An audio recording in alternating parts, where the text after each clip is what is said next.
The director of an engineering company is interviewing an applicant for a job. First, you have some time to look at questions 1 to 6.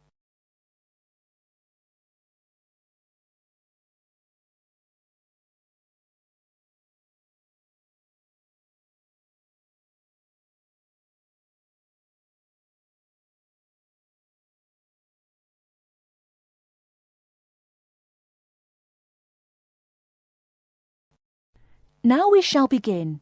You should answer the questions as you listen, because you will not hear the recording a second time. Listen carefully and answer questions 1 to 6. Good morning. It's Mr. Robinson, isn't it? Have a seat. Stephen Robinson. Yes. Is that S-T-E-V-E-N or P-H? It's V. OK. I've got your letter of application, but I need a few more details for the file. Now, you're from Manchester. What exactly is the address? Yes, it's Dynevor Gardens, that's D-Y-N-E-V-O-R, Prestwich. Thanks. And telephone? Well, it isn't mine, it's the landlord's, but I can be contacted. It's 483-250. Uh-huh. The landlord lives in, does he? Well, he has the flat downstairs, and he's a friend of the family anyway. I see. OK.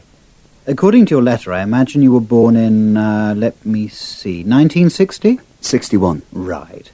And the date? 12th of July. Thank you. And I believe you're married. No, I'm getting married, but not for a few months. Oh, sorry. Well, I mean, congratulations. Is it going to be in Manchester? Well, no, actually. My fiancée's from Wales, so we're getting married in her home village, near Bangor. Oh, how nice. Now, as you know, when you apply for a post with Williams Engineering, we need to find out a few things about both your academic background and more recent work experience, the latter being especially important in respect of this rather specialised position in the area of water management. First of all, A-levels. Yes, I've got 3. Geography, maths and physics. Geography, maths and physics. OK. Before you hear the rest of the conversation, you have some time to look at questions 7 to 10.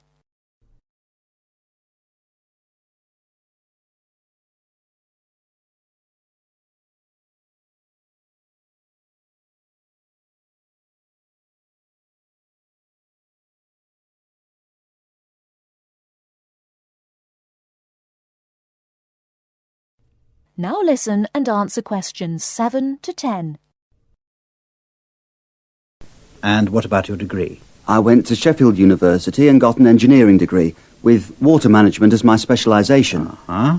And as for work experience, I started out after graduating in 1986 in China, working for the Chinese government. Did you work as a volunteer? No, I did get a nominal salary. It was a 2-year irrigation project. That sounds fascinating. How did you organise that? You say it wasn't a British company, then? No. My university had links with a Chinese engineering university, so it was organised at that level. And after that? Then I came back, moved to Manchester, and have been working with Latimer Engineering since then. And what exactly are you doing for Latimer? Oh, I'm working in irrigation again, this time as a project research assistant. Great. I've got your details. Now let's move on to a more general discussion about what we're looking for.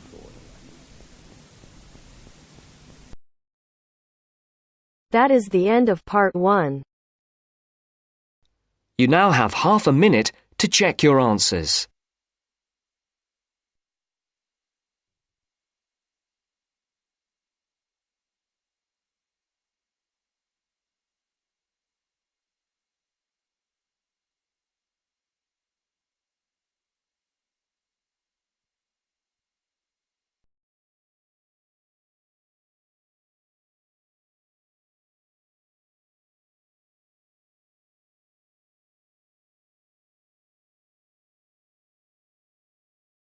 Now turns to part 2.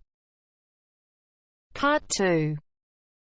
First, you have some time to look at questions 11 to 15.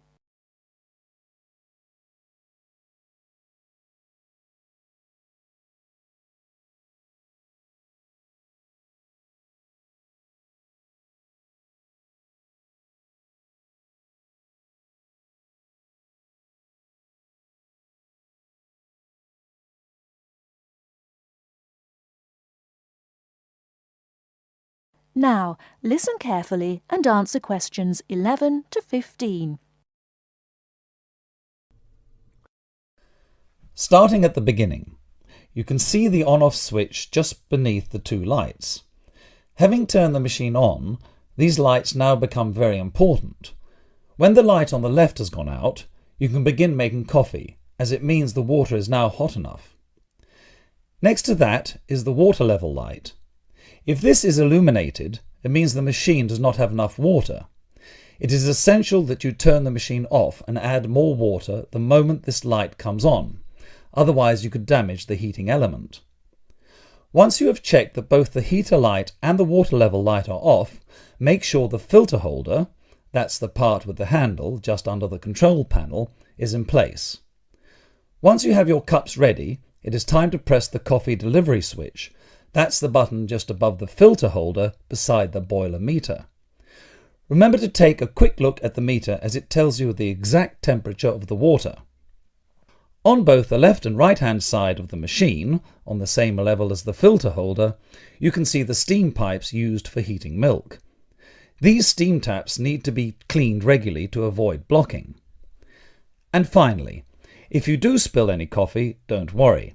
Just make sure that the drainage pipe at the bottom of the machine is leading into a sink or a suitable waste container. As with the steam taps, the drainage pipe needs regular cleaning.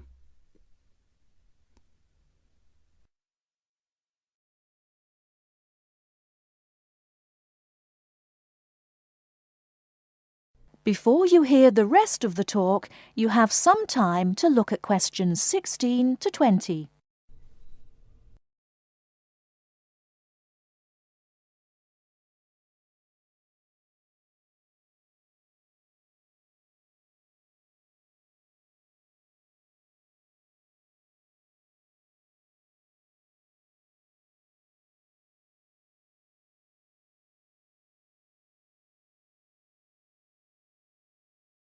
Now listen and answer questions 16 to 20.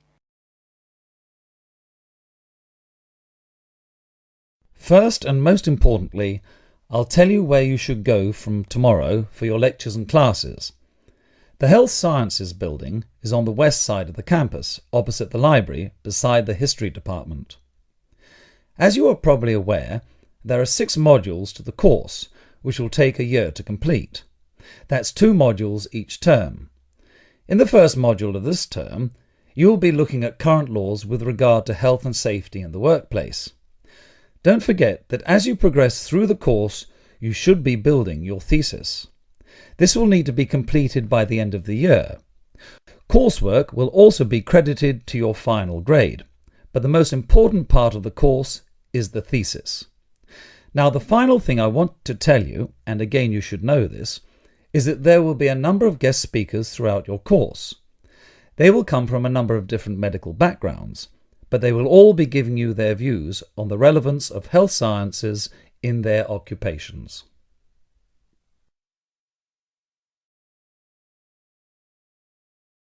That is the end of part 2.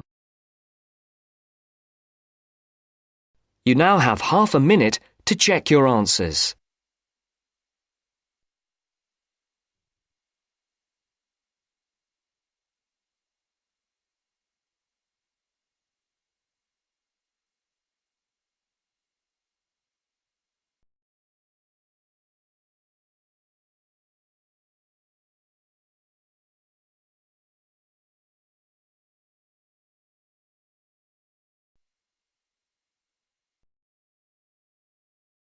Now turns to part 3. Part 3. You will hear 2 students discussing a project they have to do as part of a literature course on great books. First, you have some time to look at questions 21 to 25.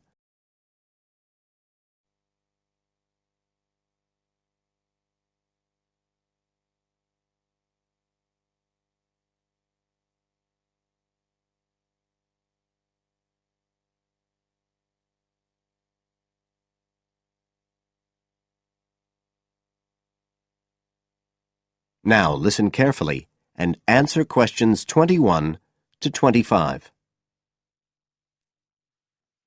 Hi, Joey. How are you doing? I heard you were sick. Oh, hi, Olivia. Yeah, I had a virus last week, and I missed a whole pile of lectures, like the first one on the great books in literature, where Dr. Castle gave us all the information about the semester project. I can give you copies of the handouts. I've got them right here. That's okay. I already collected the handouts, but I'm not very clear about all the details. I know we each have to choose an individual author. I think I'm going to do Carlos Castaneda. I'm really interested in South American literature. Have you checked he's on the list that Dr. Castle gave us? We can't just choose anyone. Yeah, I checked. It's okay. Who did you choose? Well, I was thinking of choosing Ernest Hemingway, but then I thought, no, I'll do a British author, not an American one. So I chose Emily Bronte. Okay. And first of all, it says we have to read a biography of our author.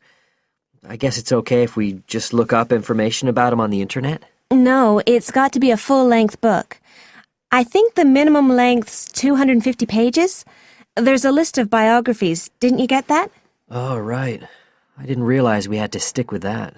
So, what do we have to do when we've read the biography? Well, then we have to choose one work by the writer. Again, it's got to be something quite long. We can't just read a short story. But I guess a collection of short stories would be okay? Yes, or even a collection of poems, they said. But I think most people are doing novels. I'm going to do Wuthering Heights. I've read it before, but I really want to read it again now I've found out more about the writer. And then the video. We have to make a short video about our author and about the book. How long has it got to be? A minute. What? Like 60 seconds? We got to give all the important information about their life and the book we choose? Well, you can't do everything. I wrote it down somewhere. Yes, Dr. Castle said we had to find or write a short passage that helps to explain the author's passion for writing, why they're a writer. So we can back this up with reference to important events in the writer's life, if they're relevant. But it's up to us, really. The video's meant to portray the essence of the writer's life and the piece of writing we choose. So when we read the biography, we have to think about what kind of person our writer is. Yes, and the historical context and so on. So for my writer, Emily Bronte, the biography gave a really strong impression of the place where she lived and the countryside around. Right. I'm beginning to get the idea. Before you hear the rest of the talk, you have some time to look at questions 26 to 30.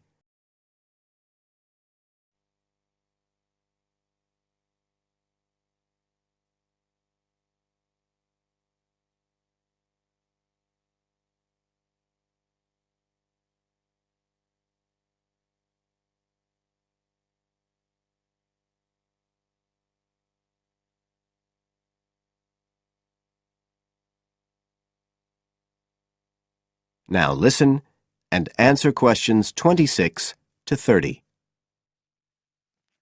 Can I check the other requirements with you? Sure. The handout said after we'd read the biography, we had to read the work we'd chosen by our author and choose a passage that's typical in some way, that typifies the author's interests and style. Yes, but at the same time, it has to relate to the biographical extract you choose. There's got to be some sort of theme linking them. Okay, I'm with you. And then you have to think about the video. So are we meant to dramatize the scene we choose? I guess we could, but there's not a lot of time for that. I think it's more how we can use things like sound effects to create the atmosphere, the feeling we want. And presumably visuals as well? Yeah, of course. I mean, I suppose that's the whole point of making a video. But whatever we use has to be historically in keeping with the author. We can use things like digital image processing to do it all. So we can use any computer software we want? Sure. And it's important that we use a range, not just one software program. That's actually one of the things we're assessed on. Okay. Oh, and something else that's apparently really important is to keep track of the materials we use and to acknowledge them. Including stuff we download off the internet, presumably? Yeah, so our video has to list all the material used with details of the source in a bibliography at the end. Okay. And you were talking about assessment of the project. Did they give us the criteria? I couldn't find anything on the handout. Sure. He gave us them in the lecture. Let's see, you get 25% just for getting all the components done. That's both sets of reading and the video. Then the second part is actually how successful we are at getting the essence of the work. They call that content, and that counts for 50%.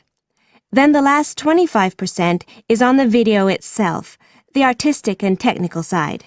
Great. Well, that sounds a lot of work, but a whole lot better than just handing in a paper. Thanks a lot, Olivia. You're welcome. That is the end of part 3. You now have half a minute to check your answers.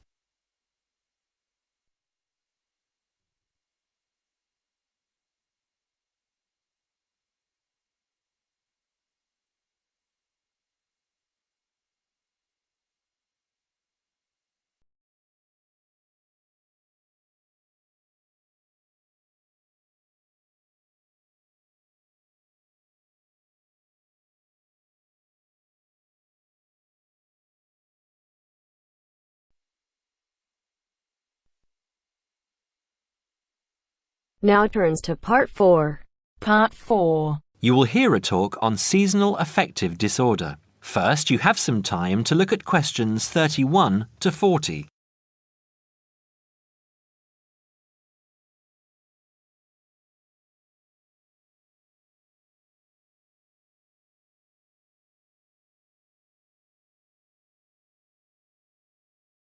Now listen carefully and answer questions 31 to 40.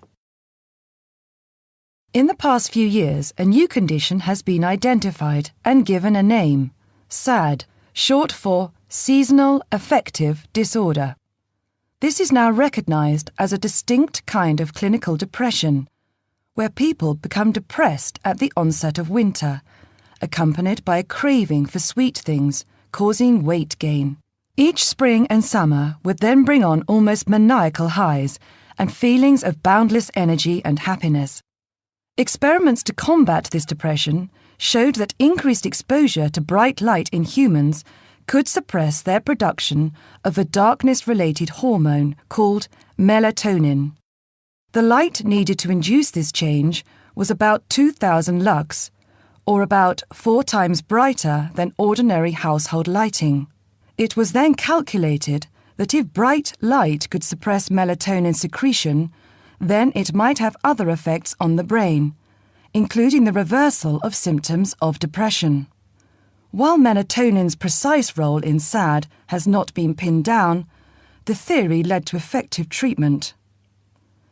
Not surprisingly, SAD affects more people where winter nights are longer and days shorter.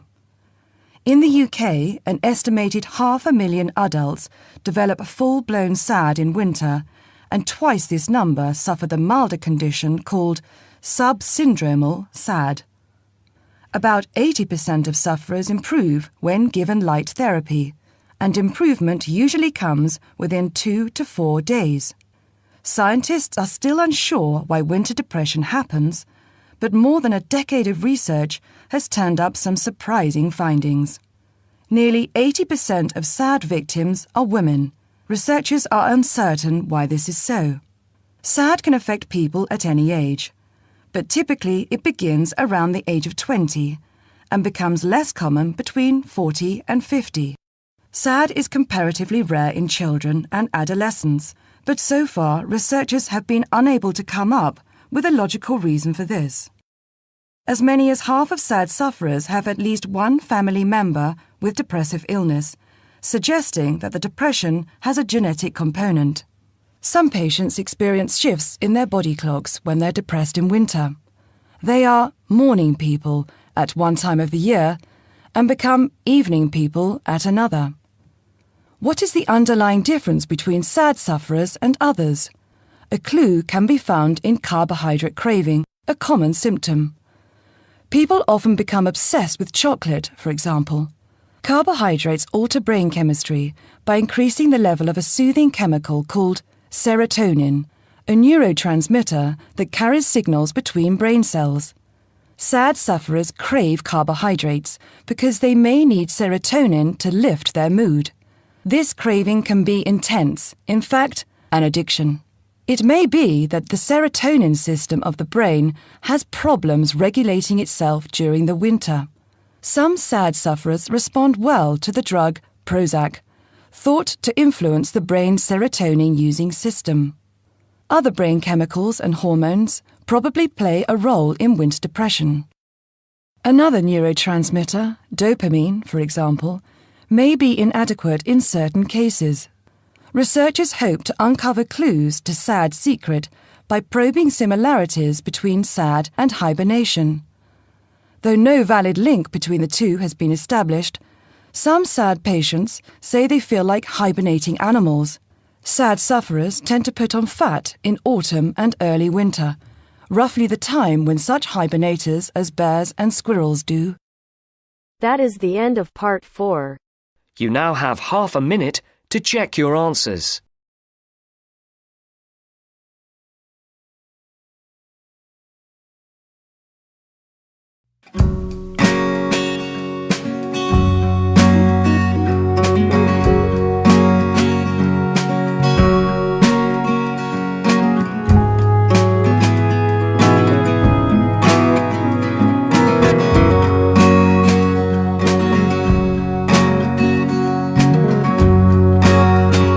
Welcome to our channel. Today in this video I'll discuss with you writing task 2, and the question for today is: when cars and cyclists use the same roads, there are often problems. Why is the case and what are the solutions? So means why it happens when cars and cycles use the same road, there problems take place, and we have to tell that why is this case, and we have to tell the solutions for this as well.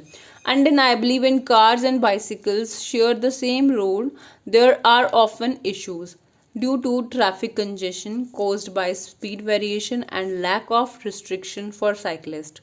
So this happened because of the traffic jams which take place because of the speed differences between the two, the speed difference of the cycles and the cars. On the other hand, the problem can be rectified by building different cycling tracks and enlarging the road. So by widening the road and by building or by constructing different cycling tracks, this problem can be mitigated. One of the most typical concern is road congestion caused by their speed differential, as cycles travel slower than cars, causing traffic problems and traffic jams on the road. So because of these problems of their speed differentiability, because cycles are slow and cars are of very fast speeds, so there would be problem of traffic jams. In addition, there are no rules for cyclists, which is another factor. When motorists share the road with bikes, they will encounter several difficulties. For example, instead of rushing to an appointment where they are about to be late, car drivers may have to slow down and wait for a commuter riding a bike at their average speed ahead of them. So if a person is rushing for any of the meeting, or he is going by a car, then he has to slow down the car if someone in front of him is driving a bicycle or riding a bike at average speed ahead of them. On the other hand, cars and other vehicles must adhere to several traffic and safety regulations. So they have to follow the rules and regulations, right? Safety regulations, several traffic issues they have to follow, whereas cyclists in many nations but in cyclists in many nations do not have any kind of rules and regulations. They do not have to wear the safety equipments and all, so leading to fatalities, which leads to injuries to them and which leads to many incidents. They can cross anyone. They do not have to look like they have to be on the right or they have to be on the right. They do not follow anything. A possible answer could be constructing separate tracks for bicycle riders. For example, in Chandigarh in India, roads are built to separate the tracks for cyclists, resulting in a low number of road accidents and traffic concerns. So if the government will construct the tracks for bicycle riders separately, then there would be less traffic concerns and there would be less road accidents.